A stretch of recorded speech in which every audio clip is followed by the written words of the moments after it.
Hello aqua friends, welcome to my channel. My name is Nicole and let's talk about supplies. We're going to use some masking tape or some washi tape. You will also need a pencil, an eraser, some paper towel, and I like to use Arches or Hanamule watercolor paper. For the brushes, I used from size 12, 8, 6, and a 4. And then I used a stiffer brush to do some lifting that we will be doing just to get some highlights back. For the colors, I used mineral violet and yellow ochre, ultramarine blue, and burnt sienna to get neutral colors for my white watercolor gourds. For the main gourd, I used leaf green, sap green, and shadow green. I also used ISO yellow deep, either Quin Sienna or Pyrrole Orange. Let's get started. So how do we go about painting these watercolor pumpkins? For our first layer, we will be working on the background, white watercolor gourds. I'm using 2 sets of colors to be my warm and cool neutrals for these background colors.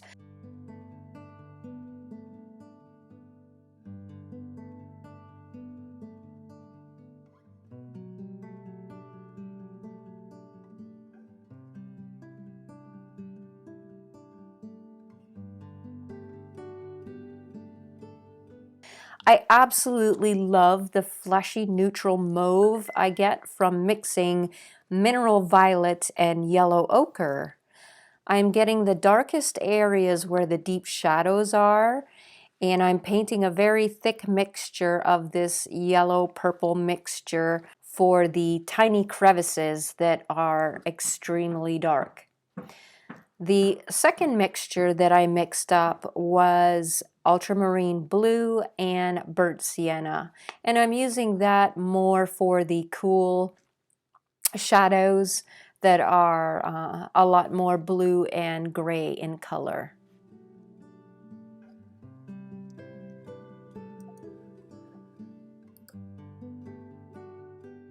So I am systematically working around the canvas on these white watercolor gourds and doing them one at a time, working wet on wet watercolor technique, wetting the pumpkin first and then dropping in my colors. So if you look at the reference photo, you will notice that these neighboring pumpkins that are next to the focal pumpkin has a lot of warm tones in it. So the oranges from the main pumpkin are reflecting off of these neighboring pumpkins and making these beautiful colors.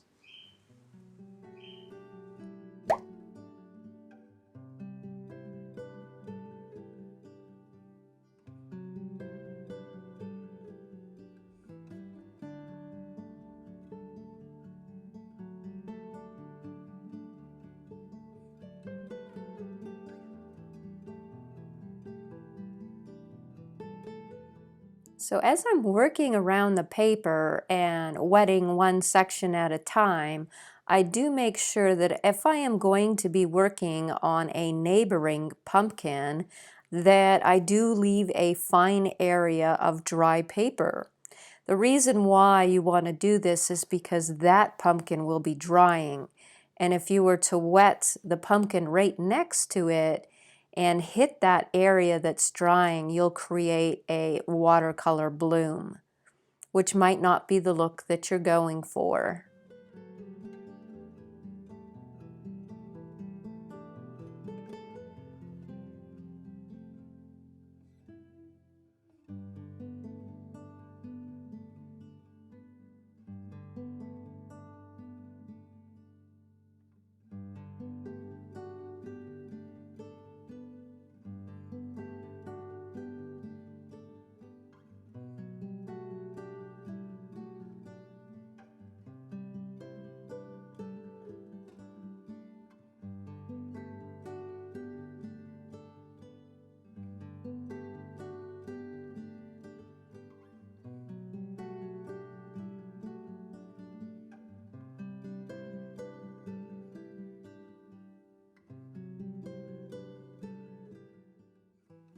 So I continue using very watery mixtures of these colors to create the form of our white watercolor gourds.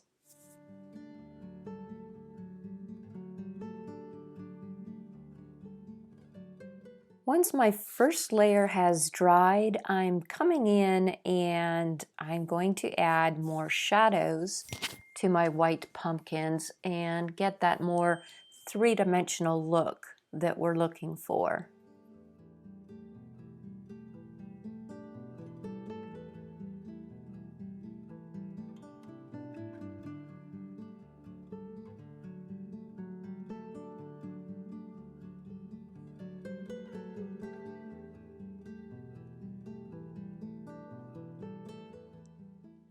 I have a tip for you. On this second layer that we are doing, I want to make sure that my values are correct because this is just going to be a two-layer painting for the background. So I like to squint at the reference photo, and basically things kind of group together, your lights, your mediums, and your darks.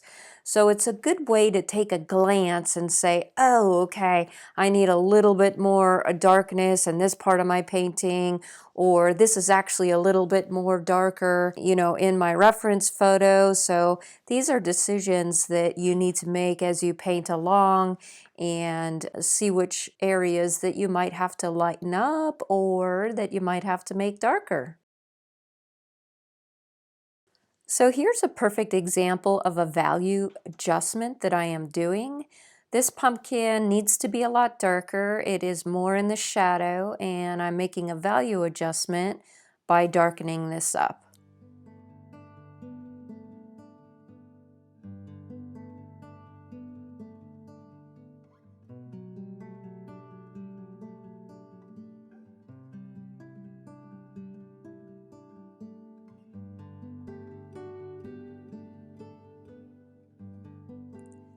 Once my value adjustments are done, I let the whole thing dry.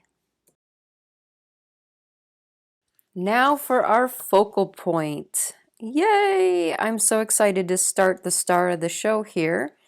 Meet Gordelia. She is a beauty, sporting her jewel tone punches of oranges and her beautiful curved segments. She also has some sprinkles of green and is just demanding attention.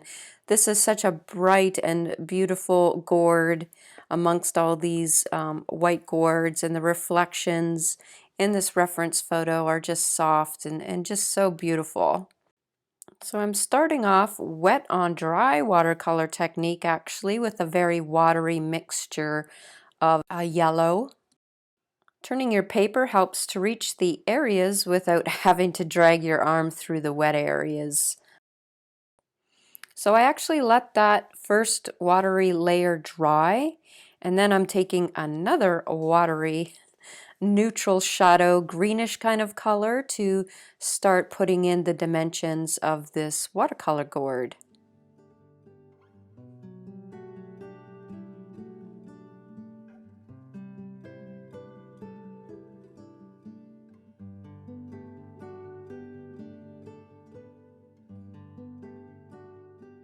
Putting another layer of some deeper yellows on there.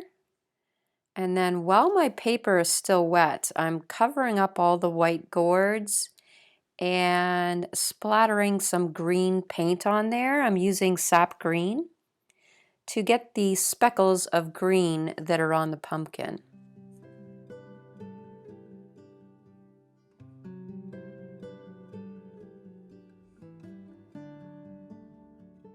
You're going to let that dry. And then I am looking for my highlights. And I'm lifting with a damp brush and a piece of paper towel to get some of these highlights that I see on the pumpkin. This will also help shape your pumpkin.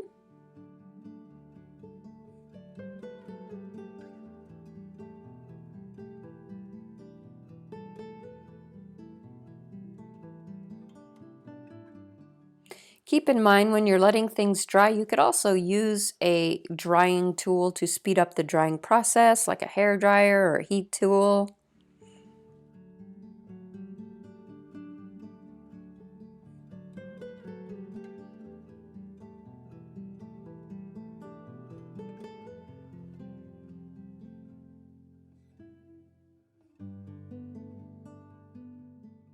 The moment I've been waiting for. Ta-da! The luscious bright oranges that are worked wet on dry watercolor technique, as I am following the reference photo, and with my eye I'm just randomly making these squiggly organic lines, just these random patterns that I see in the watercolor pumpkin. I'm using a small brush for this part. This is a 6 or a 4.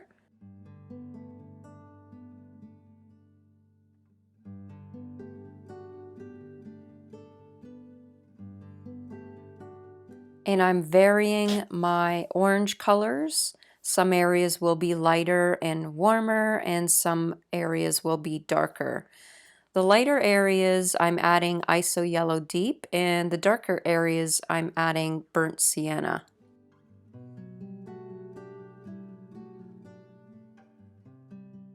And the orange is quinacridone orange, or I also really love the pyrrole orange. Any of those will work, or any orange. You could make your own color orange as well.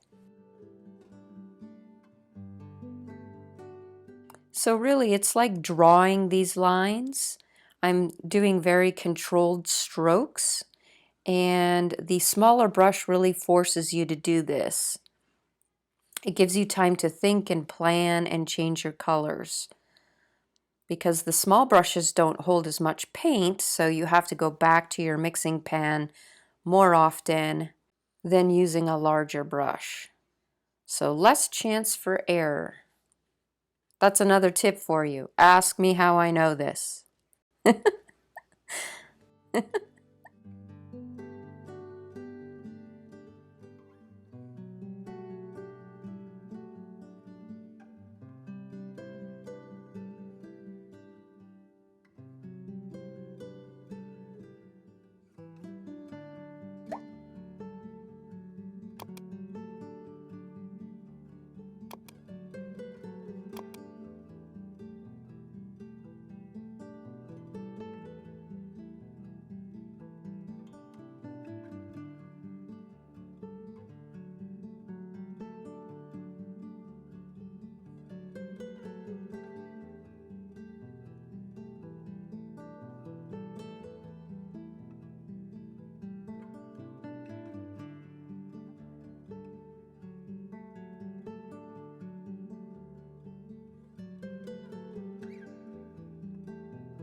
Once I was done with the orange, I mixed up some leaf and sap green into a very watery mixture and added all these tiny little sprinkles of green that I see on the flesh as well.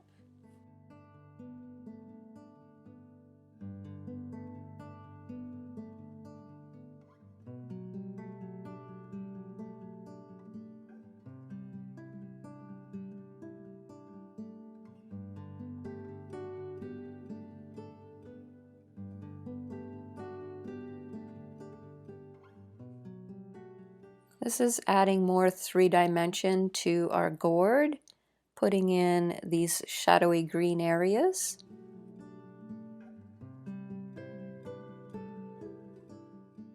I have shadow green that I'm using for the darkest shadows.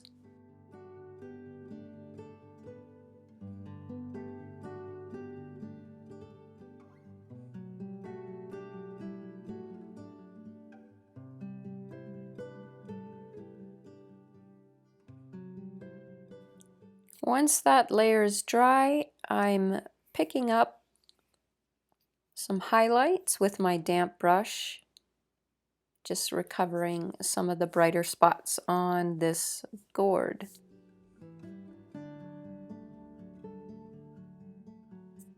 Now for the stem, I'm using some leaf green as my underpainting.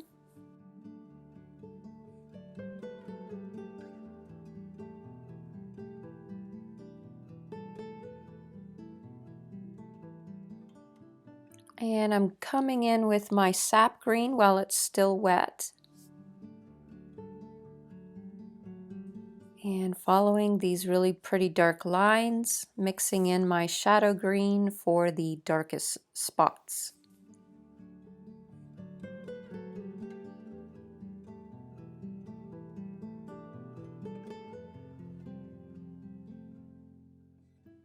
So I'm using a number 6 here and getting really nice fine lines to get these crevices in the stem.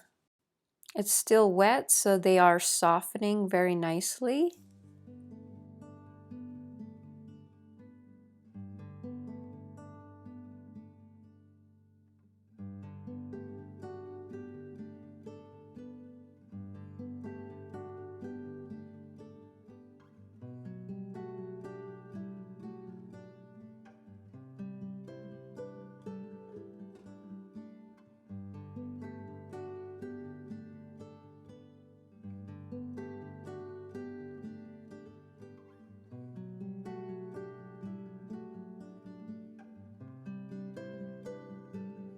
For final touch, I'm darkening up the crevices where I need to get my darkest values on this gourd.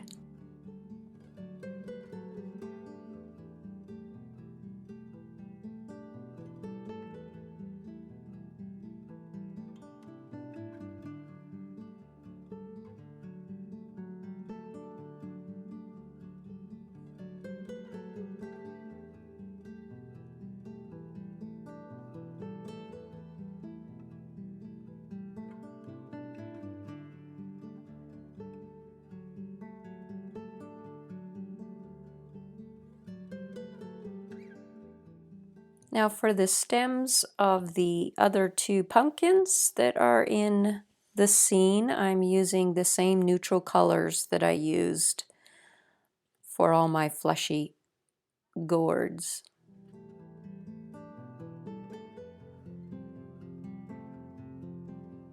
Little hints of sap green are on this one stem.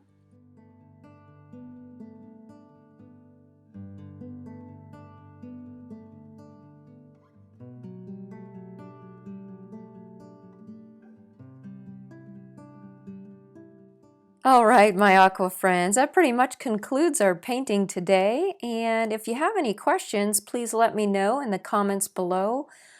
If you like my artwork, please subscribe to my channel and hit that like button. I'll see you guys next week.